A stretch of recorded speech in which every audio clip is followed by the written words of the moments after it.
Rumah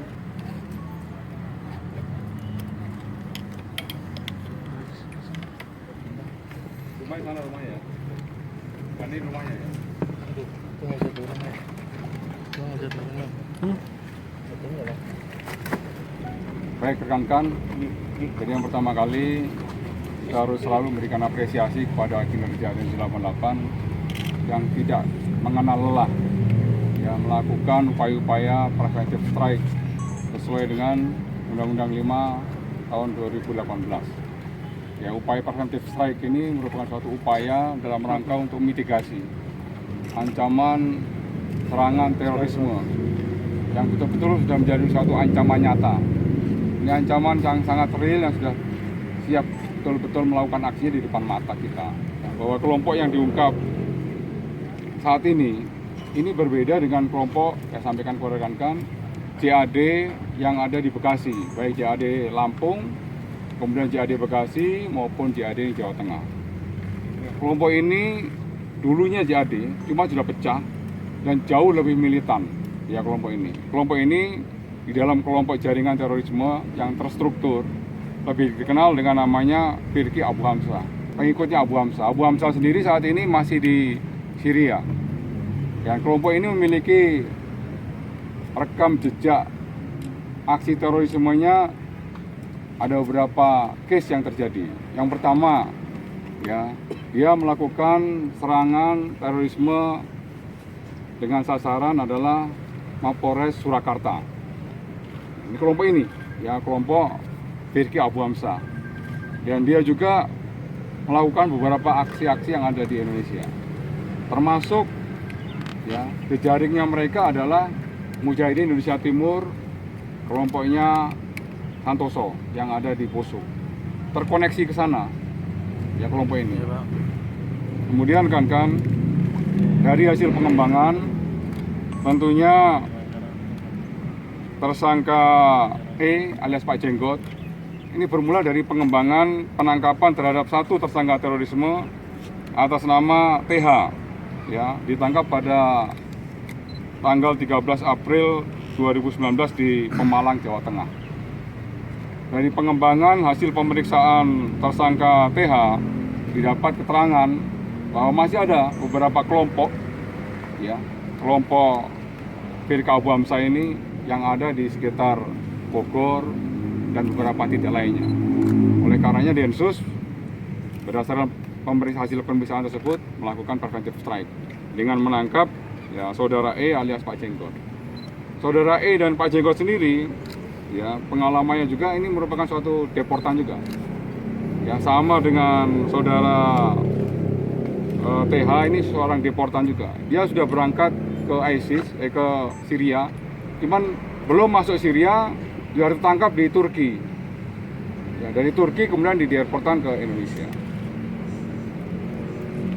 Kemudian kemampuan E sama dengan kelompok JAD Lampung dan JAD Bekasi memiliki kemampuan untuk merakit bom.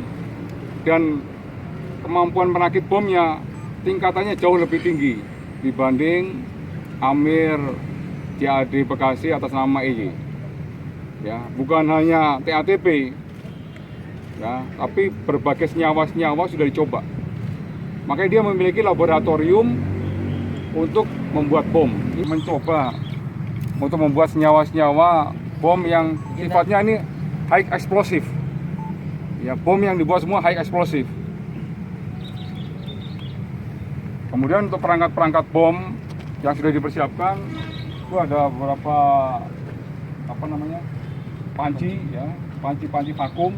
Kemudian juga itu ada dispenser, rice cooker, ya, rice cooker itu juga digunakan sebagai media, ya, untuk membuat suatu bom yang high explosive. Nah, ya.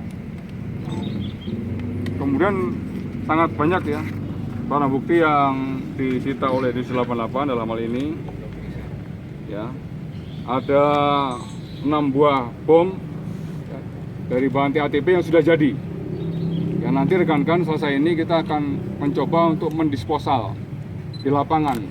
Di sini kita akan mendisposal, cuman karena situasinya tidak memungkinkan, ya sangat dekat dengan pemukiman, maka nanti disposal akan kita lakukan di lapangan.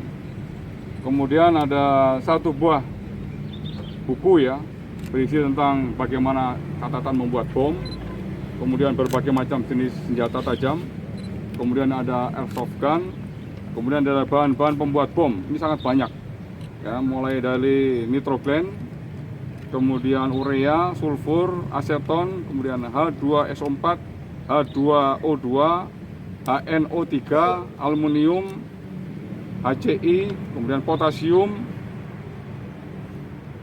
of oil, thinner, paku, alat pengerus atau tumbuk, gelas kimia, satu rangkaian detonator, dan satu buah panci presto yang sudah akan dipersiapkan untuk sebagai bom. Sasaran mereka tetap sama, ya. Yang pertama adalah togut, artinya bahwa mereka akan menyasar aparat kepolisian yang sedang melaksanakan tugas. Yang kedua, sama dengan sasaran JAD yang kita tangkap terdahulu, baik JAD Lampung, kemudian JAD Bekasi maupun JAD Jawa Tengah. Mereka akan menyasar jika terjadi kerumunan massa di tanggal 22 Mei yang akan datang di depan KPU.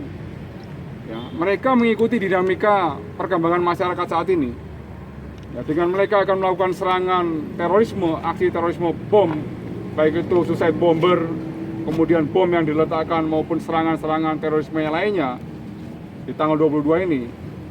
Mereka memberikan pesan ya kepada jaringan internasionalnya, Abu Hamzah, bahwa kelompok ini masih eksis dan bisa melakukan serangan terhadap kegiatan-kegiatan masyarakat yang menjadi konsentrasi mereka juga. Rekan-rekan, ya, Mabes Polri kemarin sudah menghimbau untuk seluruh masyarakat untuk tidak mengerahkan massa dalam jumlah yang cukup besar, ya, melakukan aksi di kantor KPU tanggal 22 Mei yang akan datang. Ya, silakan semuanya melalui mekanisme konstitusional. Ya, apabila ada hal yang merasa kurang pas terhadap tahapan-tahapan pemilu. Dan yang paling penting perlu saya informasikan kepada seluruh masyarakat bahwa konsep pengamanan Polri untuk tanggal 22 Mei yang akan datang bersama dengan rekan-rekan TNI, paling pokok adalah seluruh aparat keamanan yang melaksanakan pengamanan tidak dibekali senjata api dan peluru tajam. Ini perlu dicatat. Ya, semua anggota yang melakukan pengamanan tanggal 22 Mei yang akan datang hanya dilengkapi tameng, gas air mata, sama water cannon. Apabila nanti tanggal 22 Mei ya, ada yang menggunakan senjata peluru tajam, maka patut diduga ya bahwa itu adalah serangan terorisme. Karena apa? Aparat keamanan tidak boleh. Ini sudah perintah dari para pimpinan, tidak boleh membawa senjata api dan peluru tajam di saat mengamankan seluruh aksi masyarakat. Ya, namun demikian kita juga mempersiapkan segala macam kemungkinan yang terjadi. Ya, TNI Polri sudah memiliki tim anti anarkis. Tim anti anarkis diletakkan di mana? Kalau Polri ya diletakkan di Polda. Kalau TNI diletakkan di Kodam. Dan yang menggerakkan tim anti anarkis hanya satu, yaitu Kapolda kalau untuk Polri dan Pangdam untuk TNI. Ya, ini perlu dicatat oleh rekan-rekan. Oke?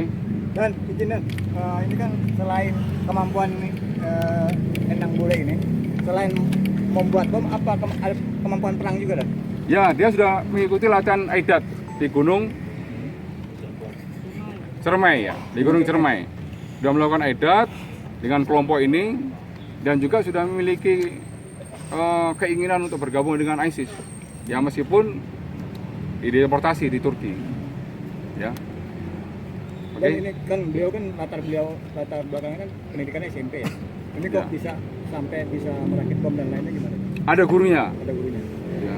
Salah satu gurunya yang ditangkap di Pemalang, ya, atas nama TH, ya, ada gurunya dan dia dipandu, ya, dipandu karena dia memiliki ketekunan, maka dia berhasil.